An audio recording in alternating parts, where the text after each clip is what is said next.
அனைவருக்கும் தமிழர் திருநாள் தைப்பொங்கல் வாழ்த்துக்கள்ங்க. நேற்று பார்த்தீங்கன்னா காப்பு கட்டுறது, அதுக்காக தான் எல்லாம் ரெடி பண்ணிகிட்ருக்கேன். ஃபர்ஸ்ட் கோயிலுக்கு போய் சாமி கும்பிட்டுட்டு அங்கே காப்பு கட்டிட்டு அப்புறம் எல்லாத்துக்கும் ஸ்டார்ட் பண்ணிக்கலாம் அப்படின்னு சொல்லிட்டு நானும் அப்போ கோயிலுக்கு தாங்க கிளம்பியிருந்தோம். அதுவும் எங்கள் தோட்டத்துக்குள்ளே இருக்கும்னு சொல்லியிருக்கேன் இதுக்கு முன்னாடி வீடியோவில்.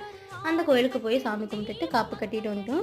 காப்பு கட்டுறதுக்கு பார்த்திங்கன்னா வேப்பந்தலை, ஆவாரம் பூ, அப்புறம் பூளைப்பூடு அப்படின்னு சொல்லிட்டு இந்த மூணையும் வச்சு காப்பு கட்டுவாங்க. நாங்கள் பார்த்திங்கன்னா கோயிலுக்கு கட்டிட்டு மோட்டர் ரூமு, அப்புறம் கிணறு, வீட்டில் பார்த்திங்கன்னா சாமி ரூமுக்கு, அடுத்தது பீரோக்கு மேலே கிச்சனு அப்படின்னு சொல்லிட்டு ஒவ்வொரு இடம் இல்லாமல் நான் வச்சுட்டு இருந்தேங்க. அப்பா பார்த்திங்கன்னா தோட்டத்தில் போய் இன்னும் கொஞ்சம் திறந்தொப்பு இதெல்லாம் மிச்சம் இருக்குது, நான் காப்பு கட்டிட்டு வந்துடுறேன் அப்படின்னு சொல்லிட்டு போயிட்டாரு. அதுக்குள்ளே பார்த்திங்கன்னா அவரைக்கொட்டையை உப்பு இல்லாமல் வேக வச்சு ஃபஸ்ட்டு சங்கராத்திக்கு வச்சுட்டு அதுக்கப்புறம் உப்பு, மிளகாய், வெங்காயம்லாம் போட்டு தாளித்து நாங்கள் சாப்பிட்டுக்கிட்டோங்க.